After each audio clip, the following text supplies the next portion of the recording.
Before we dive into this unbelievable story, hit subscribe and turn on the bell so you never miss more real-life, emotional, and inspiring stories like this one. The dojo floor gleamed under the bright lights, echoing with the sound of laughter, cruel, sharp, and dismissive. A little girl, no more than 12, stood at the center of the mat. Her name was Isla, a quiet figure with wide brown eyes and a braid hanging over her shoulder. The older boys in their crisp white GIS, each proudly wearing black belts, circled around her with smirks plastered across their faces. "What's she doing here?" One scoffed, his voice dripping with arrogance. Another chuckled, "Maybe she's lost. This isn't ballet class." The sensei watched silently from the corner, measuring every movement. The class wasn't just about strength, it was about discipline, humility, and respect. But the boys had forgotten that. What they didn't know was that this small, quiet girl wasn't just a beginner. She was a national karate champion, undefeated in her category, with more discipline and experience than any of the boys mocking her. And in just a few moments, their laughter would turn to shock, as Isla's first move froze the dojo in stunned silence. The dojo smelled faintly of polished wood and sweat, the kind of place where countless battles of discipline and spirit had taken place. Tonight, though, the atmosphere was tainted by arrogance. A row of older students, all teenage boys in their black belts, shifted around the mat, exchanging smug glances as they set their eyes on Isla. She stood alone at the center, her GI slightly oversized, the sleeves brushing against her wrists. To the boys, she looked like an intruder, fragile, small, and undeserving of their attention. One boy, tall with spiky blonde hair, snorted, "What's she gonna do? Break a board with her doll hands?" His friends laughed, their chuckles bouncing off the dojo walls. Isla's heart pounded, but her face remained calm. She had been here before, underestimated, mocked, dismissed. Yet every time, she had turned doubt into proof. Her fingers tightened into fists, not in anger, but in focus. She could hear her father's voice from years of training: karate isn't about proving others wrong. It's about proving yourself right. The sensei raised a hand, silencing the laughter. His sharp eyes flickered to Isla, then to the boys. "Respect is the first rule of karate," he said firmly. "Those who forget it, forget karate itself." His words echoed, but the boys only smirked harder, emboldened by their numbers. "Let's see what she's got," one of them taunted, stepping forward. He dropped into a stance, his muscles flexing under the GI. The others whooped, waiting for Isla to falter, waiting for her to crumble. But Isla didn't move. Instead, she closed her eyes for a breath, centering herself. The storm of mockery around her faded into silence in her mind. She remembered the hours of practice, the bruises, the sweat, the discipline that had built her into more than just a little girl. She was a warrior in spirit, and warriors didn't bow to fear. When she opened her eyes, they burned with quiet fire. She bowed slightly, her braid sliding over her shoulder. The room hushed, sensing something shift in the air. The boy opposite her blinked, caught off guard by her composure. And then, she slid into a flawless fighting stance, her movements crisp, sharp, and controlled. No hesitation, no fear. For the first time that night, the boys stopped laughing. The dojo had gone quiet, the tension thick enough to cut. The black belts who had been laughing just moments ago shifted uneasily. They had expected Isla to tremble or back away, not to stand rooted in a perfect stance that even seasoned fighters would. Envy. The tall blonde boy who had mocked her earlier sneered to cover his unease. "Fine. You want to play? Let's play." He lunged forward, his GI snapping as he threw a quick jab toward her shoulder, not full strength, but sharp enough to test her. The other boys leaned forward, hungry for humiliation. But Isla moved like water. Her small frame twisted gracefully, her arm sweeping his strike aside as though swatting at air. With one fluid motion, she pivoted, using his momentum to unbalance him. The boy stumbled, his feet slipping against the polished floor. Gasps filled the dojo. The sensei's eyes narrowed, watching closely. He had known Isla was talented, but this was mastery. The boys, however, couldn't process it. "Lucky move," one muttered, though his voice wavered. The blonde boy regained his footing, anger replacing arrogance. Again, he barked. He attacked with a flurry of strikes, a jab, a kick, a backhand swipe. But each one met the same fate. Isla dodged, blocked, redirected, her movements efficient and precise, never wasting energy. It wasn't just defense, it was art. And then came her moment. As he overextended on a high kick, Isla stepped in with lightning speed, tapping his chest with a controlled strike that sent him sprawling backward onto the mat. He lay there, stunned, staring up at the ceiling as the dojo erupted into stunned silence. The other boys froze. Their smirks were gone, replaced by wide-eyed disbelief. The smallest among them, the one they had teased, mocked, dismissed, had just floored one of their strongest with effortless grace.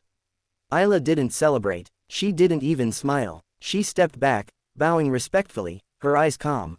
Her father's voice echoed again in her mind. Victory without honor is no victory at all. The blond boy scrambled up, his face red with humiliation. She cheated, he stammered, though even he didn't believe his own words. His friends exchanged uneasy looks, suddenly unsure of themselves. The sensei broke the silence. Cheated. His voice was sharp as a blade. He pointed to Isla. What you just witnessed is discipline, training, and respect for the art. Perhaps you should learn from her.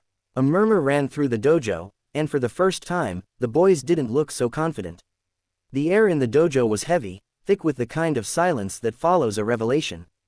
The older boys no longer laughed. They exchanged glances, their bravado cracked, but none dared admit it. Isla stood calm at the center, her breathing steady, her stance still sharp and unwavering. Another boy stepped forward, shorter but broader, his black belt tied tightly around his waist. His fists clenched, knuckles whitening as he snarled, "She just got lucky. Watch this." He stomped onto the mat, his footsteps loud, as though each thud might intimidate her. The others nodded in approval, eager for redemption through him. But beneath their encouragement was fear, fear of losing again, fear of having their pride dismantled by a girl half their size. He wasted no time. With a growl, he charged, throwing a heavy strike aimed directly at Isla's chest. The power behind it could have winded her, but Isla didn't flinch. At the last second, she pivoted, guiding his arm past her with a smooth block, her other hand brushing his back. Using his own speed, she redirected him, sending him stumbling forward, nearly tripping over his own feet. The boys gasped again, their disbelief growing. The broad boy recovered quickly, his face twisted with rage. "Stand still and fight me," he roared, trying again with a fierce roundhouse kick. Isla ducked low, her braid whipping around as she swept his supporting leg. He toppled backward with a loud thud onto the mat. The dojo erupted, not in laughter, but in stunned shock. Even the blond boy from earlier muttered under his breath, "Impossible." Isla didn't move to gloat. She simply stepped back, bowing again with quiet respect. Her calmness was sharper than any strike, cutting into their arrogance like a blade. The broad boy sat up, clutching his leg, glaring at her. But the fight was gone from his eyes. He had been defeated, not by brute strength, but by precision and discipline he couldn't match. At the edge of the mat, the sensei's lips curved ever so slightly. He had been waiting for this moment, when arrogance would meet humility and lose. The boys shifted uncomfortably. One by one, their confidence crumbled, but pride still forced them to whisper excuses. "She's just fast. We weren't ready. It's a trick." But deep down, they knew the truth. This wasn't luck, and it wasn't a trick. Isla was on another level, a champion hidden in plain sight. The dojo lights flickered slightly, reflecting off the polished wooden floor as the storm outside rumbled faintly. Inside, however, the real storm was unfolding. The black belts, once untouchable in their confidence, now shifted uneasily, their pride unraveling piece by piece. Another boy stepped forward, leaner than the others, his eyes sharp and calculating. Unlike the others, he didn't smirk. He studied Isla, his jaw tightening. "You've embarrassed us enough," he muttered. "This ends now." The others nodded, desperate for him to restore their dignity. He was known as the most technical among them, fast and precise. If anyone could shut her down, it was him. He bowed quickly, then launched forward with explosive speed. His strikes were a blur, jabs, kicks, sweeps, each one delivered with practiced precision. The air cracked with the force of his movements. But Isla matched him, step for step. Her blocks were smooth, her counters flawless. The sound of fists meeting forearms echoed like drumbeats. Every time he tried to break through, she redirected, leaving him frustrated. He spun with a fierce back kick, aiming at her midsection. Isla slipped just outside the arc, her hand grazing his GI sleeve as she used his momentum against him, pushing him off balance. He staggered, recovering quickly, but his breath was heavier now. The dojo was silent, every eye glued to the duel. The boys who had mocked her moments ago now leaned forward, captivated despite themselves. The lean boy roared in frustration and leapt with a flying kick, determined to overwhelm her. Isla's eyes narrowed. She waited until the very last second, then sidestepped, her arm snapping out in a controlled strike to his torso. His body twisted midair before crashing onto the mat with a loud thud. Gasps filled the room. The boy rolled onto his back, groaning, his pride as bruised as his ribs. Isla remained composed, bowing once more, her respect unwavering even in victory. The sensei finally rose from his corner, his voice steady but commanding. "What you see here is not weakness," he said, gesturing to the boys sprawled on the mat. "What you see is strength that comes from humility, discipline, and respect. She carries the spirit of karate that many of you have forgotten." The defeated boy lowered his eyes. The others stared at Isla, their arrogance shattered. For the first time, admiration crept into their expressions. The champion was no longer hidden. The dojo was thick with tension. The rain outside slammed harder against the windows, each drop echoing the storm raging within the hearts of the boys who had laughed earlier. But now, silence ruled. Only Isla's steady breathing filled the air. The tallest black belt stood up at last. Broad-shouldered, his black gi stretched against his frame.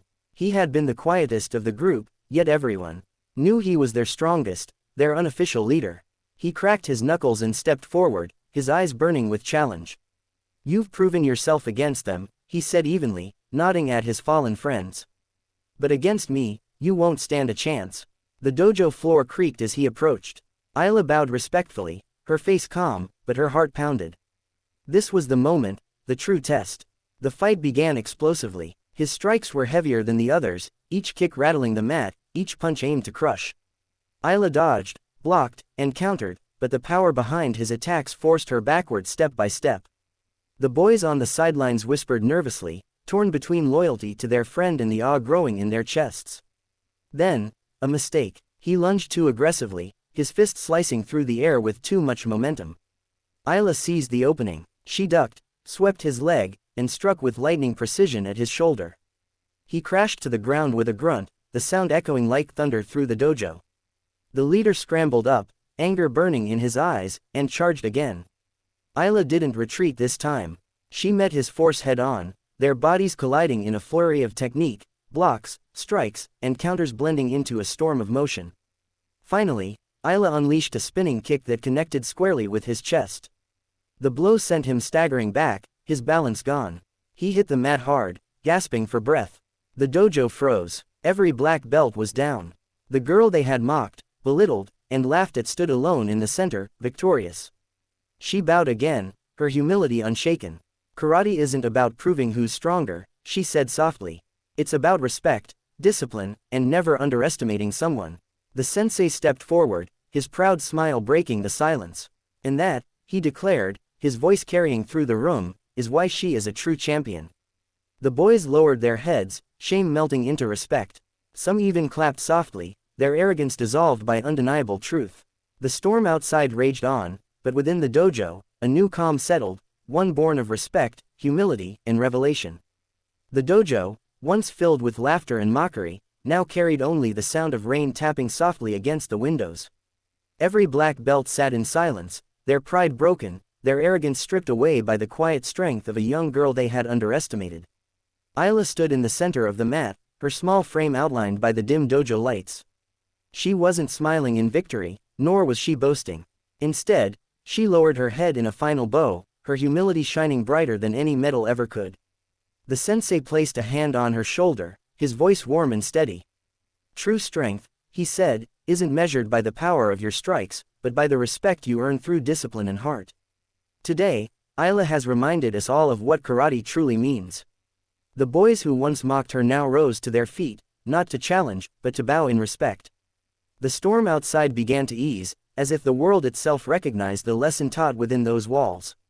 In that moment, Isla wasn't just a karate champion, she was a teacher, a symbol of courage, and a reminder that greatness often comes in the quietest forms.